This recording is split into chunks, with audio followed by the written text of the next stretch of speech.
नेमी साधन की पावन धरती पर चलते हैं। नेमी साधन की पावन धरती पर सोनक आदि 88,000 ऋषि बैठे हुए हैं। देखिए, जो सोनक है ना, वो किसी एक ऋषि का नाम है। सोनक ऋषि कोई एक ऋषि थे।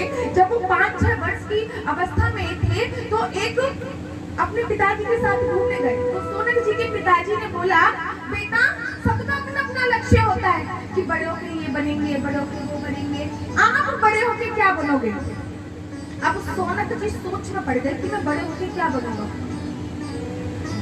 तभी सोनक जी ने बोला कि पिताजी, मैं बड़े होके ऋषि बनना चाहता हूँ, मैं बड़े होके भगवान का गुणगान करना चाहता हूँ। और जहाँ पर सोनक जी तीर्थ करने गए थे नेमी सारण में, वहाँ पे 88,000 ऋषियों ने देखा, सुना कि एक 5 वर्ष का बालक ये संकल्प ले रहा है कि मैं ऋषि बनना चाहता हूँ, मैं भगवान के गुणगान करना चाहता हूँ। तो सभी 88,000 ऋषि आ गए और बन गए सोनक आदि 88,000।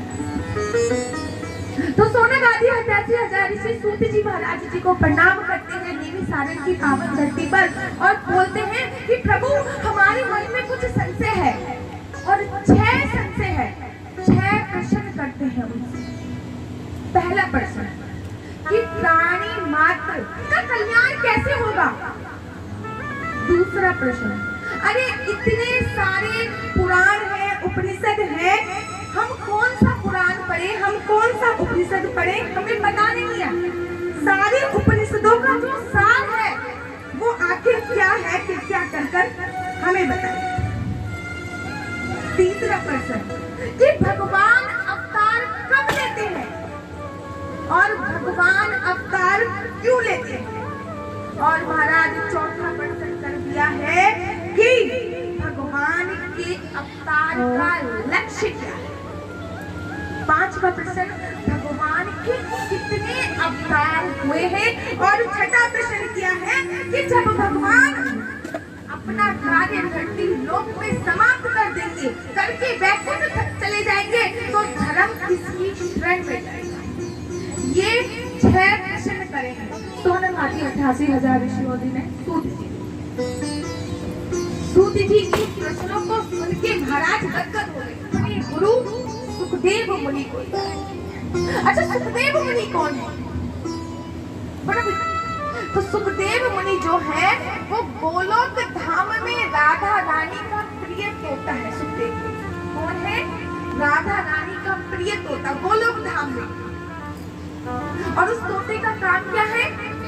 राधा रानी से कथाएं सुनते हैं, प्रभु की गुणगान की कथाएं सुनते हैं, वैकुंठ लोक में जाते हैं, भगवान को सुनाते हैं, भगवान से सुनते हैं, फिर राधा रानी के पास आते हैं। अब राधा रानी ने सुखदेव से कहा, सुख बेटा सुख, मैं मृत्यु लोक में अवतार लेने वाली हूँ, भगवान मृत्यु लोक में अवतार लेने जा रहे हैं, आप भी करो मृत्यु लोक में अवतार ले लो। तो सुखदेव मुनि कहते हैं, मैं मृत्यु लोक में नहीं जाऊंगा मैया। राधा रानी ने कहा, क्यों मृत्यु लोक में क्यों नहीं जाओगे? अरे जब मैं मृत्यु लोक में जाऊंगा ना, मुझे भगवान की माया पकड़ लेगी। भगवान की माया क्या है? ये धन मेरी है, ये दौलत मेरी है, ये पुत्र मेरे हैं, ये बच्चे मेरे हैं, सांसारिक माया, यही है माया, ये सब माया है। राधा रानी ने कहा, तुम परेशान मत हो, मैं आपको वरदान देती हूँ कि तुम मृत्यु लोक में जाओ, तुम्हें भगवान की माया नहीं पकड़ेगी। सुखदेव मुनि एक सुख पक्षी के अंडे के रूप में अमरनाथ पर्वत उन्होंने अवतार लिया। और यहाँ पे नारद मुनि आ जाते हैं माता पार्वती के पास।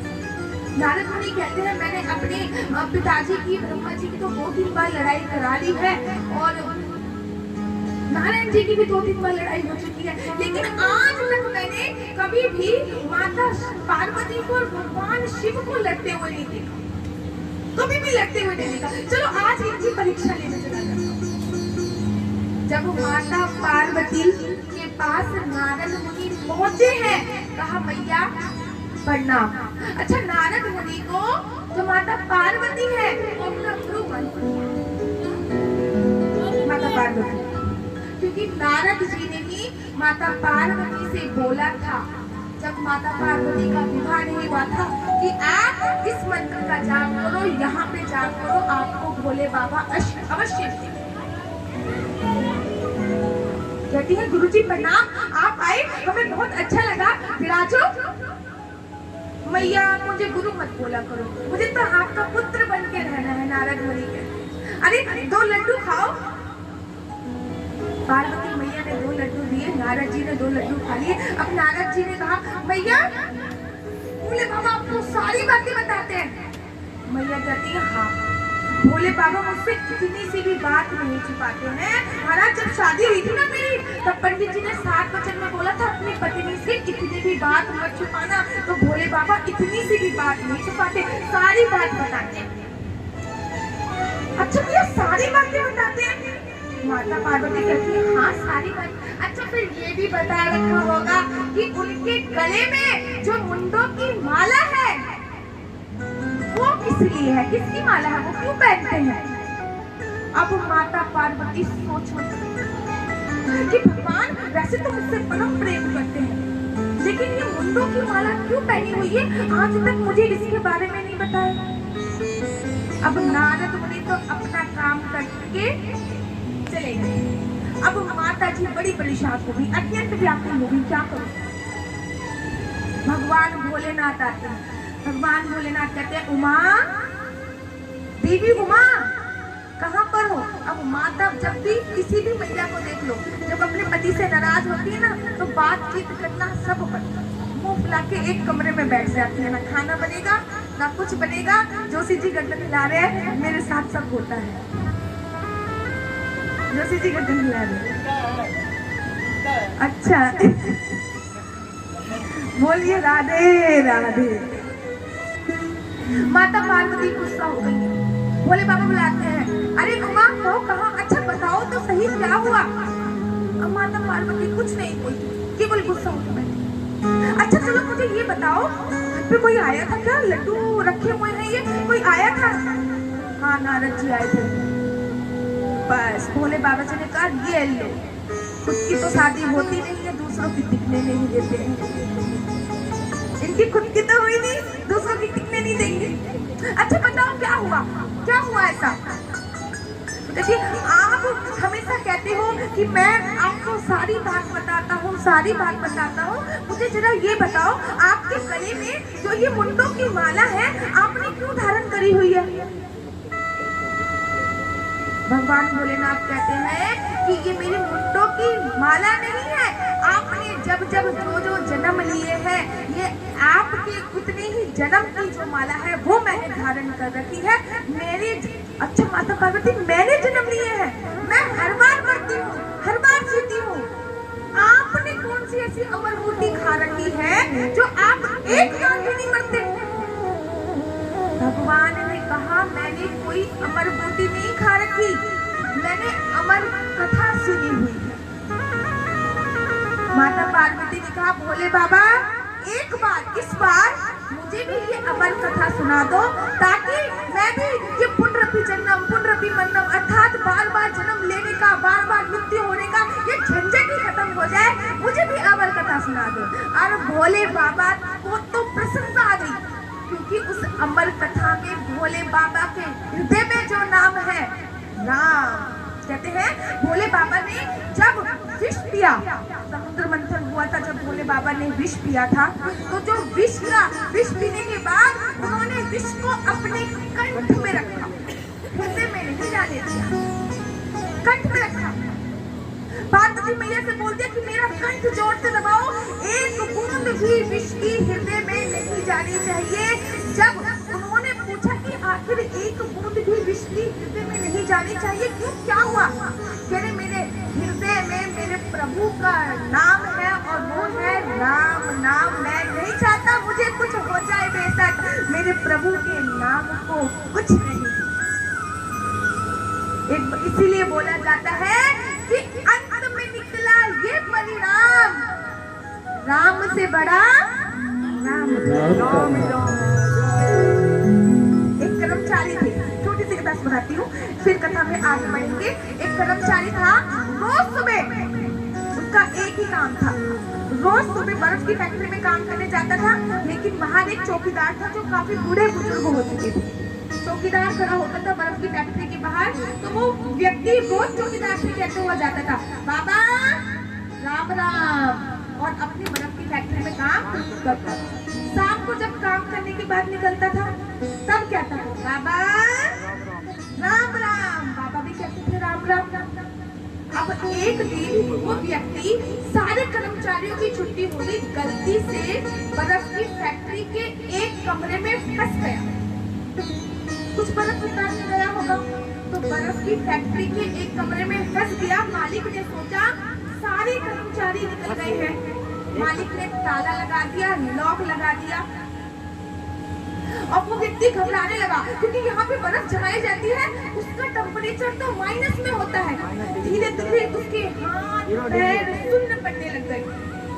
उसने सोचा कि अब मेरा अंतिम समय आ गया है और हमेशा श्रीमद् भागवत महापुराण करो या फिर भागवत करो या फिर शिव महापुराण में सुनो, हर जगह एक ही बात बोलते हैं कि लास्ट में भगवान का नाम लेना चाहिए, राम नाम लेना चाहिए। मेरे पीछे लोग राम का नाम लें तो क्यों ना मैं ऐसा करूं कि मैं ही राम का नाम ले लूं। मेरा अंतिम समय तो आ गया है, मेरे हाथ पैर जमने लग गए हैं, खून गाढ़ा होने लग गया है। उसने सच्चे हृदय से प्रभु को बुलाया है, हे भगवान, हे मेरे राम, हे मेरे कृष्ण, अगर आज तक मैंने आपका नाम सच्चे हृदय से लिया है तो मुझे बचा लिया। बस इतना ही बोला है और उसको बेहोशी की अवस्था आने लग गई। बेहोशी की अवस्था में वो देखता है कि फैक्ट्री की चाबी खुल रही है और कोई व्यक्ति अंदर आ रहा है और इतना देखते देखते वो व्यक्ति बेहोश हो गया। और जब उसको होश आया तो देखा कि जो बाहर का चौकीदार है, उसने उसको कंबल उड़ा रखा है और उसके पास बहुत सारी आग जला रखी है। उस व्यक्ति ने बोला, आपको कैसे पता चला कि मैं अंदर बंद हो गया हूँ? तो चौकीदार ने बहुत सुंदर बात की। चौकीदार ने कहा कि आप रोज मुझसे सुबह राम राम करके जाते हो। आज भी आप जब सुबह फैक्ट्री में आए तो आपने कहा राम राम चाचा, लेकिन शाम को मुझे राम राम की आवाज नहीं आई। तो मुझे लगा आप लगता है निकले नहीं हो, क्योंकि शाम को मुझे राम की आवाज आई नहीं। ये देखने के लिए कि आप कुशल हो, मंगल में हो या नहीं हो, इसलिए मैंने फैक्ट्री का दरवाजा खोला तो आप होश अवस्था में पड़े थे। इसलिए कहते हैं कि अंत में निकला ये परिणाम, राम से बड़ा माता पार्वती ने बड़े ध्यान से सुना और आधी कथा के बाद माता पार्वती को आ गई नींद और माता पार्वती सो गई। अब जो सुन पक्षी है, जो कथा सुन रहा है शुरू से ही, वो कह रहा कि भोले बाबा ने बोला था कि हूँ करते रहना, तो चलो मैं ही हूँ कर देता हूँ। माता पार्वती तो सो गई है। अब भोले बाबा कथा सुनाई जाए और सुन पक्षी पीछे से कैसे बैठा। कथा विश्राम हुई और भोले बाबा ने जोर से जयकारा लगाया है, बोलिए सियावर रामचंद्र की, बोलिए पवन पुत्र हनुमान की। और जैसे ही भोले बाबा ने जोर से जयकारा लगाया वैसे ही माता पार्वती की नींद खुली। प्रभु, हे देवी बताओ क्या हुआ? प्रभु, कथा खत्म हो गई। हाँ, कथा तो खत्म हो गई, तुमने कथा सुनी नहीं? मैंने तो आधी कथा सुनी, उसके बाद मैंने कथा नहीं सुनी। दीदी, अगर आपने कथा नहीं सुनी तो कथा किसने सुनी? अब भोले बाबा ने चारों तरफ अपनी दृष्टि डाली।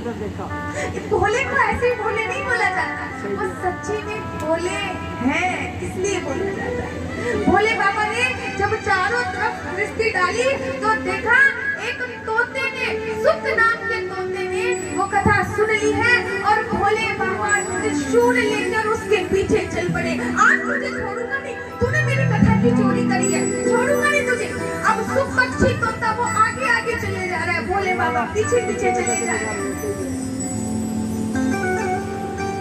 वेद व्यास जी की पत्नी वाटिका उस दिन अपने केस धोए थे और धूप में बैठकर केस सुखा रहे थे।